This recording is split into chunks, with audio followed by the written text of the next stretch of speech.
8 months ago, I was 40 pounds heavier and completely out of shape. And honestly, I felt like crap. But today, I'm sitting right here as the leanest I've ever been in years. And therefore, I'm going to show you exactly how I did it. But before you click away and thinking this is another I ate nothing but chicken and broccoli, no bro, it's not. I literally had a cheat meal every single weekend. And today, I'm sharing the real blueprint as well as the actual science-backed approach that actually took me from feeling like a couch potato to being genuinely proud of what I see in the mirror.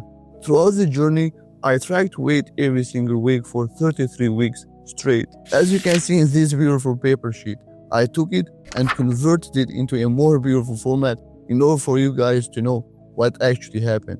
So we are going to break down the fat loss process, my nutrition strategy, how I train, the supplement that actually moved the needle, and why sleep might be the most underrated part of this whole journey. Now, if you're really interested in a step-by-step guide of how exactly I did it, beside only this video, I actually provide you a step-by-step guide, a comprehensive and free PDF that you can download to further comprehend everything in detail.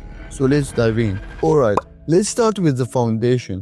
What fat loss actually is. Because if you don't understand this, nothing else actually matters. I will explain the fat loss process in 3 simple steps. The calorie deficit truth, finding your numbers, and why extreme deficits actually backfire. Starting with point number 1, the calorie deficit truth. Fat loss comes down to one simple equation: calories in versus calories out. If you burn more calories than you actually consume, you lose weight.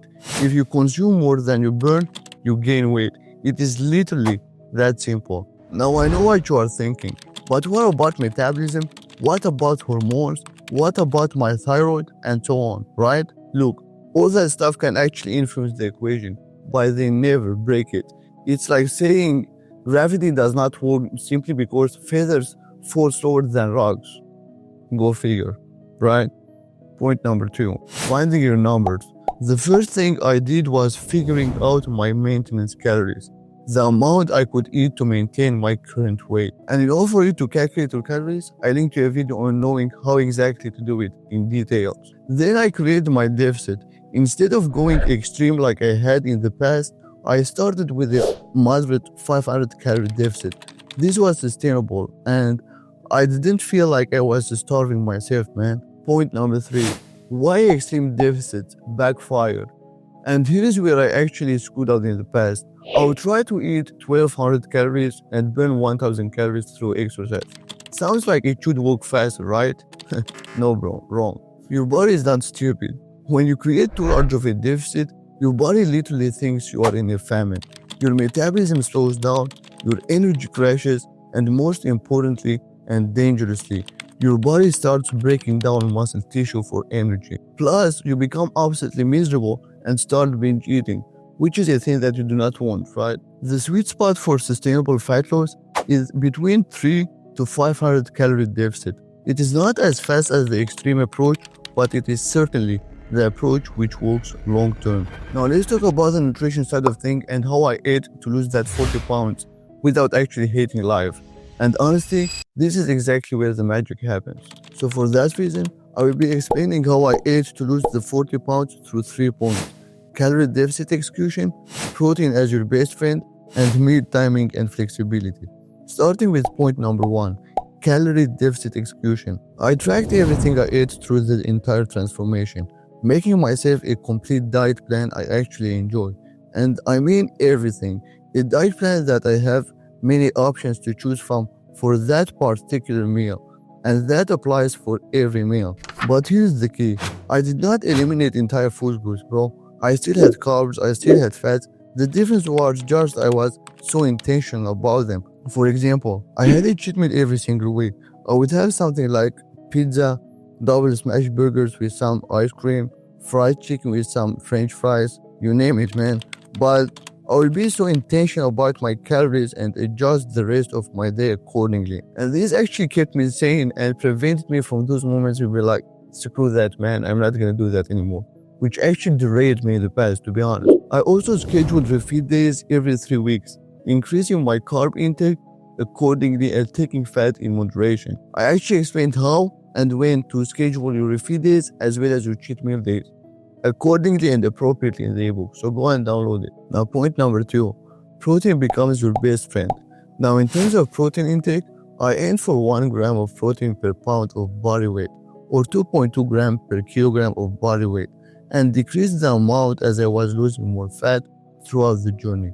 This sounds like a lot, but it is crucial for 3 reasons. First, protein has the highest thermic effect of food, meaning your body burns more calories just digesting it. Secondly, it keeps you full way longer than carbs or fat. Thirdly, and most importantly, it preserves your muscle mass while you are in a deficit. So when I hit my protein target, everything just fell into place, man. And by the way, I've already explained everything about protein in a comprehensive video. Go and watch it. Point number 3, meal timing and flexibility. I didn't actually follow any special meal timing protocol because I'm not that firm believer of meal timing, okay? The only 2 things that I was so consistent about were first, eating a good amount of protein and carbs within a couple of hours of my workout, and second, no matter how many meals I ate, I always made sure I ate the same amount of calories throughout the day. And when it came to training, I had to completely change my mindset, bro. I went from barely going through the motions to pushing myself so hard every single session. And these are the 5 steps to an optimal training protocol. Point number 1, intensity over everything. The biggest shift was training intensity. Every set became a working set, meaning I pushed to the limit of 1 to 2 reps shy from failure. No more casual lifting, period. And I followed the principle that if I could do more than the top of my rep range, the weight was so light with good form. And if I couldn't hit the bottom of my rep range, then the weight was so heavy. That actually kept me in the sweet spot of challenging my muscle. Point number 2, volume sweet spot, 10 to 14 working sets. Now in terms of the volume, for each major muscle group, I aim for 10 to 14 working sets per week and 7 to 9 weekly sets for the small muscle groups. But based on your level in the lifting space, you can adjust the sets accordingly, man. Point number 3, here is my 4-day training split. I trained 4 days per week with this split. Day 1, back and triceps. Day 2, rest day. Day 3, chest and biceps. Day 4, again, a rest day. Day 5, shoulder and traps. Day 6, legs and abs. Day 7, rest day. This was only the first phase of training, where I only trained 4 days a week. In the second phase, I switched from training 4 days to 5 days a week. And the second phase is highly designed and outlined in the ebook. And this actually gave me enough frequency to hit each muscle group with enough volume as well as intensity while allowing proper recovery. Point number 4, cardio. Now in terms of cardio, I didn't do that crazy kind of cardio, to be honest. I was just doing 25 to 30 minutes of incline walking, or sometimes I would go harder and step on the Stairmaster after my weight training sessions, and a long walk on rest days as in active recovery. Nothing crazy, nothing that would absolutely interfere with my recovery from lifting. Point number 5, progressive overload. Now this is tricky, bro. As you are in a calorie deficit and trying to progressive overload every single week, every single training session, that would be so difficult, to be honest. I focused on maintaining my strength rather than necessarily increasing it. If I could hit the same weight for the same reps as the week before, I consider that a win. Some weeks I would lose a rep or 2 on certain exercises, but that is completely okay, because the main goal is to lose as little strength as possible while shredding the fat. That is the main goal. Here is my supplement strategy and the 6 supplements that actually move the needle. And let me be clear up front, bro. They are supplements. I've already talked about them in the last videos. As you know, guys, they are supplements. Supplementing your diet and training program. Never, ever replacing them. Let's get started. Number 1, whey protein. 2, creatine. 3, multivitamin. 4, omega-3. 5, vitamin D. And 6, pre-workout.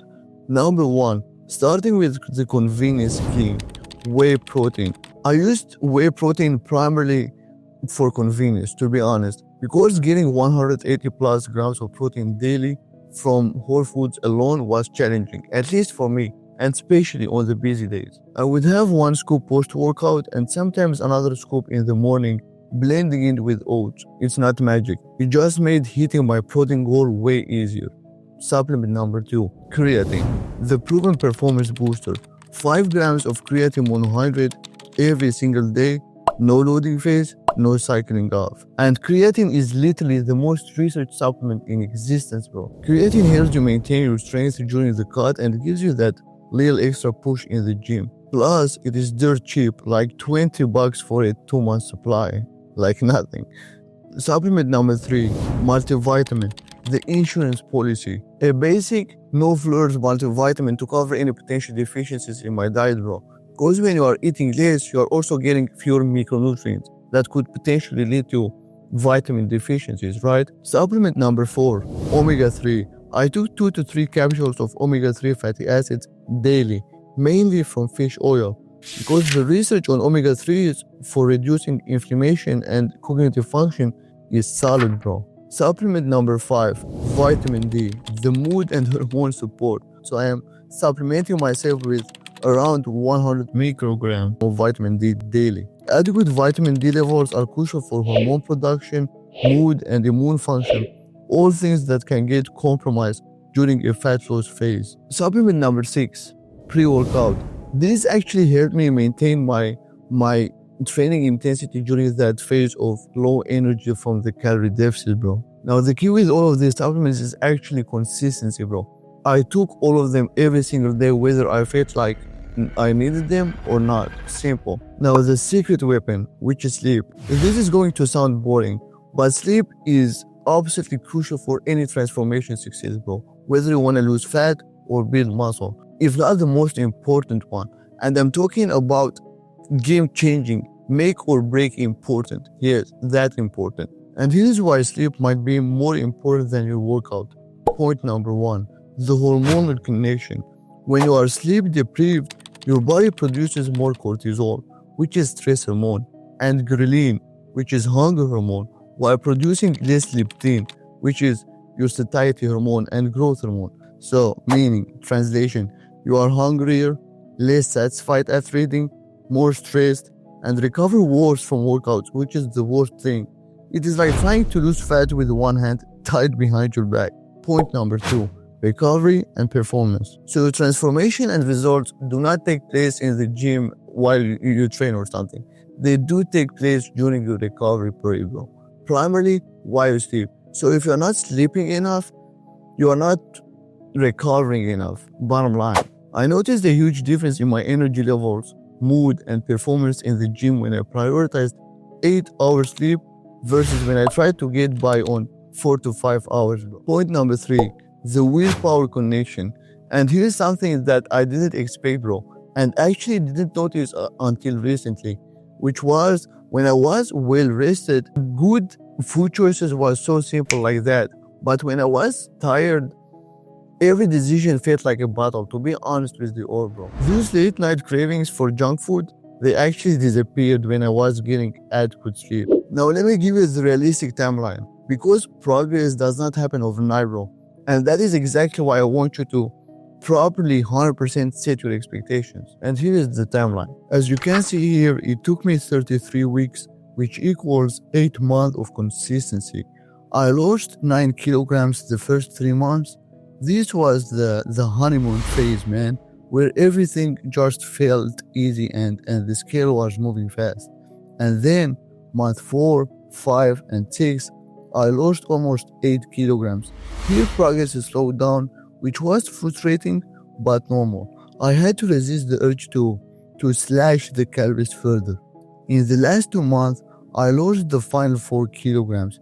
This was the hardest part, to be honest, but also when I saw the most dramatic visual changes. Alright, let's wrap everything up with the key takeaways that actually will get you results. Here are the non-negotiables. Create a moderate calorie deficit, mainly from 3 to 500 calories. 2. Hit your protein goal every single day, somewhere between 0.8 to 1 gram per pound of body weight. Number 3. Train with intensity. not only frequency. Point number 4. Prioritize sleep like results depend on it, because they do. Point number 5. Be consistent, not perfect. Finally, this is not a race, bro. It never was, it's not now, it's never gonna be. Meaning, the habits you are actually building during the transformation is what will keep the weight off long term. Don't try to overhaul everything at once, bro. Does not work that way. Pick the area that you are struggling the most with and focus on that for the next 2 to 3 weeks, okay? Now, if you want a more comprehensive guide that is going to show you the way step by step how I did that and how you can too, I just created an ebook for you for free. And it is not going to be free forever, bro. So you know that. All you have to do is just download it and being consistent, and that's it. Remember, as the saying goes, the best time to plant a tree was 20 years ago. The second best time is right now. Your transformation starts right away, bro. So if the video actually helped you understand the fat loss process much better, please don't forget to smash that like button and subscribe to the channel for more fitness as well as nutrition content. No BS, no shortcuts, only what actually works. Thanks for watching, and I'll see you in the next one. Until then, take care everybody. Bye bye.